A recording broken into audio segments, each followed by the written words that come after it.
بسم اللہ الرحمن الرحیم۔ اسٹوری لائف کے معزز ناظرین کو السلام علیکم۔ بنی اسرائیل میں ایک بدکار عورت تھی جو بہت بد کردار تھی۔ اللہ نے اسے حسن و جمال خوب دیا تھا اور بدکار بھی انتہا درجہ کی تھی۔ پوری بستی کے ساتھ اس کے تعلقات تھے۔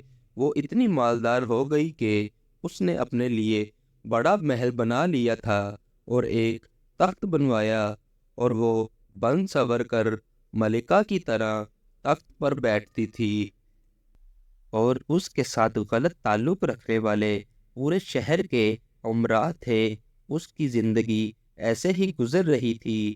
ایک مرتبہ وہ اپنے گھر کا دروازہ کھول کر تخت پر بیٹھی ہوئی تھی۔ قریب کسی اور بستی کا نوجوان تھا جو نیک تھا، عبادت گزار تھا۔ وہ ادھر سے گزرا اور گزرتے ہوئے اچانک جو اس کی نظر اٹھی تو اس بدکار عورت پر جا پڑی، اور اس بدکار عورت کی ایسی تصویر اس کے دل میں چھپی کہ وہ آگے تو چلا گیا مگر اس کا دھیان ادھر ہی بھٹک گیا۔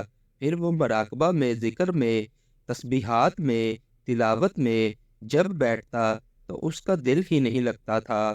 اس نے روزے بھی رکھے لیکن خیال نہ نکلا۔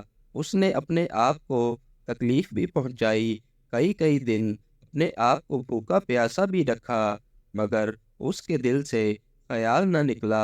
حتیٰ کہ ایک دن اس نے سوچا کہ جب اس خیال سے میری جان چھوٹتی ہی نہیں تو میں جاتا ہوں۔ چنانچہ اس کے پاس جو تھوڑا بہت سامان تھا وہ اس نے بیچا، اور اس نے اتنے پیسے تیار کیے جتنے سے وہ بدکار عورت اپنے پاس اسے آنے کی اجازت دیتی تھی۔ وہ اس بدکار عورت کے پاس آیا اور اس کو پیسے دے کر اس کے پاس چارپائی پر بیٹھ گیا، بات چیت کرنے لگا۔ اچانک بات چیت کے دوران اس کے دل میں خیال آیا کہ میں نے نیکوکاری کے اتنے سال گزارے ہیں، آج میرے اللہ مجھے اس بدکار عورت کے ساتھ بیٹھے ہوئے بھی دیکھ رہے ہوں گے۔ بس یہ خیال دل میں آیا تو اللہ کا ڈر دل پر غالب آ گیا اور نوجوان نے کانپنا شروع کر دیا۔ عورت اس سے پوچھتی ہے، تم کانپ کیوں رہے ہو؟ تمہارا چہرہ کیوں پیلا ہو گیا ہے؟ اس نے کہا، بس میری طبیعت ٹھیک نہیں۔ اس نے کہا، پھر تم جس مقصد کے لیے آئے ہو وہ مقصد پورا کرو اور جاؤ۔ اس نے کہا، نہیں۔ وہ بڑی حیران ہوئی کہ آج تک میں نے اپنی زندگی میں کوئی ایسا مرد نہیں دیکھا جو میرے قریب اس طرح چارپائی پر آ کر بیٹھے اور پھر برائی کیے بغیر چلا جائے۔ یہ نوجوان کیسا ہے؟ مگر نوجوان نے کہا، اچھا میں جاتا ہوں۔ اس نے کہا کہ تم کون ہو، کیا ہو؟ اس نے بتایا کہ میرا نام فلاں ہے اور فلاں بستی کا ہوں، اور میرے دل میں یہ خیال آ رہا ہے کہ میں نے اتنی عمر مسلے پر بیٹھ کر گزار دی، آج میرا اللہ مجھے تیرے ساتھ بیٹھے ہوئے بھی تو دیکھ رہا ہے۔ بس اس کے بعد اس نوجوان کی آنکھوں سے آنسو آ گئے اور وہ چل پڑا۔ اب وہ چلا تو اس عورت کو جو تھوڑی دیر کی صحبت ہو گئی اس کی برکت اس کو مل گئی۔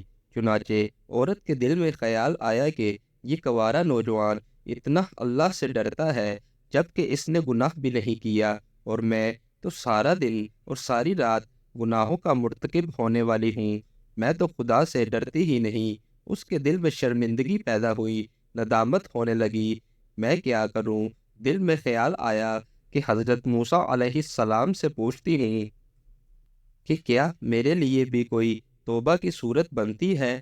وہ اپنے گھر سے نکل کھڑی ہوئی۔ اب اس کو بستی کا ایک ایک بندہ پہچانتا تھا، وہ ایسی نامی گرامی چیز تھی۔ وہ چلی اور جا کر حضرت موسیٰ علیہ السلام کو دیکھا تو وہ اس وقت بنی اسرائیل کے لوگوں کو نصیحت فرما رہے تھے۔ اس نے کسی ایک آدمی کے ذریعے پیغام بھیجا کہ حضرت موسیٰ علیہ السلام سے جا کر کہو میں آپ سے ملنا چاہتی ہوں۔ اب جس کو پیغام دیا وہ بے وقوف تھا، جس کو ڈھنگ ہی نہیں آتا پیغام پہنچانے کا۔ اس خدا کے بندے نے سیدھا جا کر سب کے سامنے کہہ دیا کہ حضرت آپ سے فلاں عورت ملنے آئی ہے۔ حضرت موسیٰ علیہ السلام نے سنا تو آپ کو بہت جلال آیا کہ لوگ کیا سوچتے ہوں گے کہ ایسی عورت ان سے ملنے کے لیے آئی۔ حضرت موسیٰ علیہ السلام نے غصے میں کہہ دیا کہ اس سے کہو چلی جائے، میں اس سے نہیں ملنا چاہتا۔ اس بے وقوف نے آ کر کہا، میں نے بات کہی تو حضرت موسیٰ علیہ السلام بڑے ناراض ہوئے، وہ ڈر گئی۔ اس نے کہا کہ میری بدکاریاں ایسی ہے کہ اللہ مجھ سے پہلے ہی ناراض تھا، اور اب اللہ کا نبی بھی مجھ سے بات نہیں کرنا چاہتا۔ میرے لیے تو اب دنیا میں ٹھکانہ کوئی نہیں۔ بڑے اداس اور بوجھل قدموں کے ساتھ وہ وہاں سے واپس آئی، اور اسے سمجھ نہیں آ رہی تھی کہ وہ کیا کرے۔ اب وہ حیران تھی کہ اللہ کے نبی نے بھی میرے ساتھ بات کرنا گوارا نہ کیا۔ میں اتنی گری ہوئی چیز ہوں کہ وہ بات کرنا بھی نہیں چاہتے۔ چنانچہ وہ گھر آئی اور اس نے گھر کی کنڈی لگائی۔ اس نے سنا ہوا تھا کہ بندہ جب اپنے رب کو منانا چاہے تو اس کو چاہیے کہ وہ اس کے سامنے سجدہ کرے۔ اسے اور کوئی طریقہ آتا نہیں تھا۔ گھر میں ایک جگہ اس نے اللہ کے سامنے سجدہ کیا، دل سے یہ کہہ رہی تھی، میں تیرے سامنے جھک رہی ہوں، خدا میرا کوئی نہیں اللہ تیرے سوا۔ اس پوری دنیا میں اور کوئی نجات کا راستہ نظر نہیں آتا تھا۔ پھر اللہ کی شان دیکھیے، اس نے رات گزاری۔ اگلے دن اس کے دل میں خیال آیا کہ میں عورت ذات ہوں، اکیلی مکان میں رہتی ہوں، ایک میری خادمہ ہے، تو میں اگر نیت کر بھی لوں تو جتنے لوگوں نے میرے ساتھ بدکاریاں کی ہیں وہ تو مجھے اس میں نہیں رہنے دیں گے، تو بہتر یہ ہے کہ میں اس جگہ کو چھوڑ کر چلی جاؤں۔ تبھی اس نے فیصلہ کر لیا کہ میں یہاں سے چلی جاتی ہوں۔ اس نے اپنے آپ کو ایک سادہ سے کپڑے میں لپٹایا تاکہ کوئی کپڑوں کو اور اس کے حسن و جمال کو نہ دیکھے کہ یہ کون جا رہی ہے۔ اس کے دل میں خیال آیا، وہ جو نیک نوجوان تھا جس کے دل میں اللہ کا اتنا خوف تھا کہ وہ اللہ کے ڈر سے کانپ رہا تھا، کیوں نہ میں اس نیک بندے کے پاس چلی جاؤں اور اس کی خادمہ بن کر رہ جاؤں، ممکن ہے کہ وہ مجھے نکاح میں قبول کر لے۔ یہ اس بستی کی طرف چل پڑی۔ چنانچہ ڈھونڈتے ہوئے یہ اس بستی میں اس گھر پہنچی اور گھر والوں سے کہا کہ میں فلاں بندے کے لیے ملنے آئی ہوں، تو انہوں نے کہا اس کا ذکر و عبادت کا معمول ہے اور وہ کمرے سے اتنے بجے نکلتا ہے، تم انتظار کرو۔ اس نے کہا بہت اچھا، میں یہ انتظار میں بیٹھ گئی۔ جب انتظار کرنے بیٹھی ہوئی تھی تو اچانک اس نوجوان نے دروازہ کھولا اور اس کی نظر اس عورت پر پڑی، یہ سامنے بیٹھی ہوئی تھی۔ جب نوجوان نے عورت کا چہرہ دیکھا تو اس کو اپنا وہ وقت یاد آ گیا کہ وہ کون سا وقت تھا۔ میں اپنے مسئلے کو چھوڑ کر بالآخر اس کی چارپائی پر جا کر بیٹھا تھا، تو اس نوجوان کے دل پر خوف طاری ہو گیا، کہیں یہ میرا ایمان خراب کرنے تو یہاں نہیں آ گئی۔ میں نے تو اتنی مشکل سے اس کا تصور ذہن سے نکالا تھا، تو نوجوان پر اتنا خوف طاری ہوا کہ وہ وہاں پر گرا اور اس کی جان ہی چلی گئی۔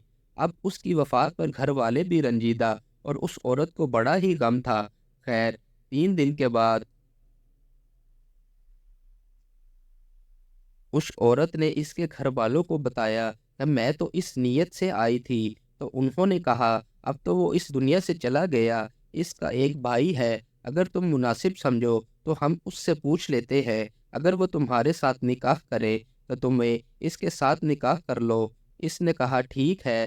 جب بھائی سے پتہ کیا تو اس نے کہا ٹھیک ہے، اگر پہلے یہ ایسی عورت رہی ہے اور اب توبہ کی نیت کر چکی ہے تو میں اس کو اپنے نکاح میں قبول کر لوں گا۔ اس عورت کا اس کے بھائی کے ساتھ نکاح ہوا اور اس عورت کو اللہ تعالیٰ نے 7 بیٹے عطا فرمائے، اور وہ 7 بیٹے بنی اسرائیل کے اولیاء میں سے گزرے۔ ناظرین گرامی، ایسی بدکار عورت بھی اگر توبہ کرتی ہے تو اللہ تعالیٰ اسے 7 ولیوں کی ماں بنا دیتے ہیں۔ وہ مولا کتنا کریم ہے۔ اس ویڈیو کو زیادہ سے زیادہ شیئر کریں، شاید آپ کے ایک شیئر سے کسی کی زندگی سنور جائے۔ ناظرین، اگر آپ کو یہ ویڈیو پسند آئی ہو تو میرے چینل کو سبسکرائب کر لیں تاکہ ہماری ملاقات بار بار ہوتی رہے۔ شکریہ۔